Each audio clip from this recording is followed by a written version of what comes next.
right, Mr. SimpleBiz guy, let's start the show. Hello, everybody, and thank you for tuning into the SimpleBiz360 podcast. My name's Jeff Mason. I'm your host today, and I'm really in a playful, fun mood. I got a great story today, and in fact, I had so many people tell me, dude, you're such a good storyteller. You need to do a podcast, blah, blah, blah.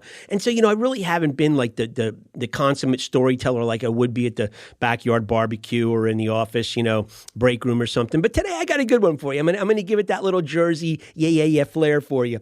So anyway, we're on 28 audio platforms, and Rumble TV and YouTube. And we can be found at SimpleBiz360.com.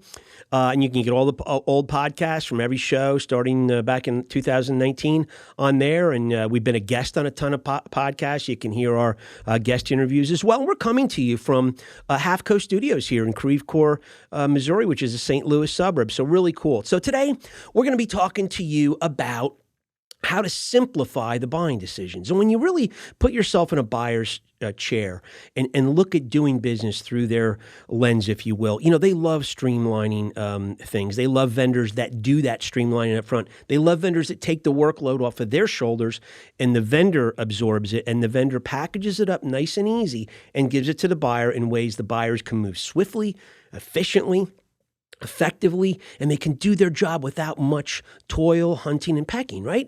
And that's really the art to it. So buyers love vendors who reduce that workload, and they love advanced vendor thinking. They love it when they see and notice that vendors are thinking about the buyer and they're doing things in a proactive way in advance of when they're going to give it to the buyer so that it's much easier to deal with. So today we're going to talk about the actual buying process and how to make that more simple with planograms. And you see behind me, you see what's called U-Pick planograms on the graphic. So I'm actually embarking on a mission myself doing this, but I got a great story that proves that this works, right?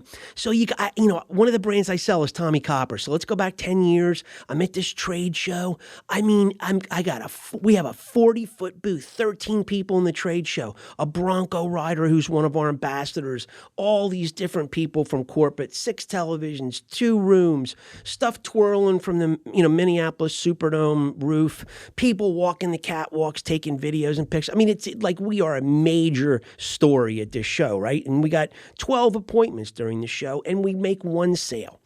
And it's just overwhelming. People are sweating on buyers, and this person feels compelled to say something. The guy behind me feels compelled. Guy behind the buyer, and the buyer's looking up like, oh, who's talking behind my, over my neck? And it's just crazy, and we get nowhere.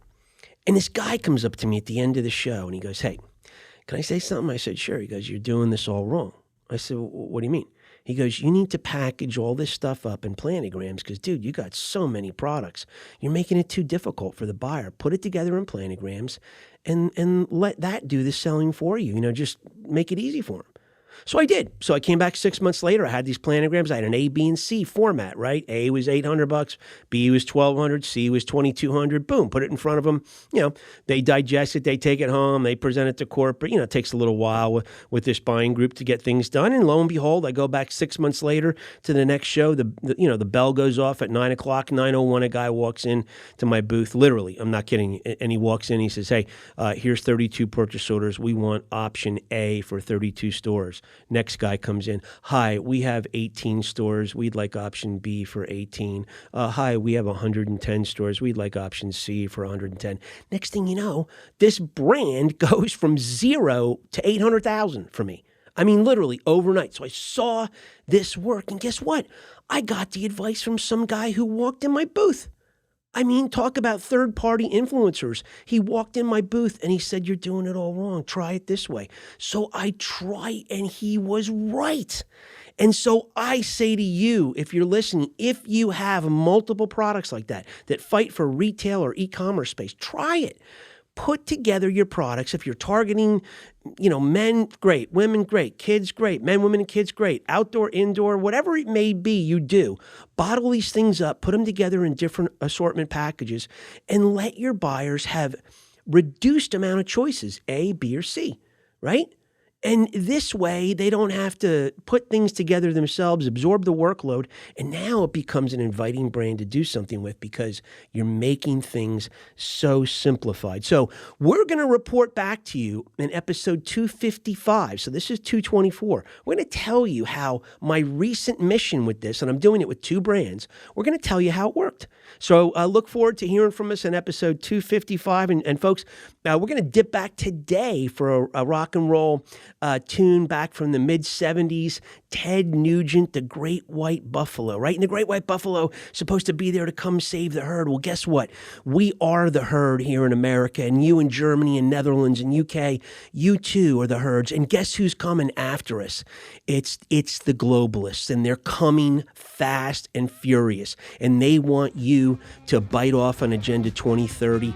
And if you don't want to eat bugs and live in an 800 square foot apartment and own nothing, then you need to vote.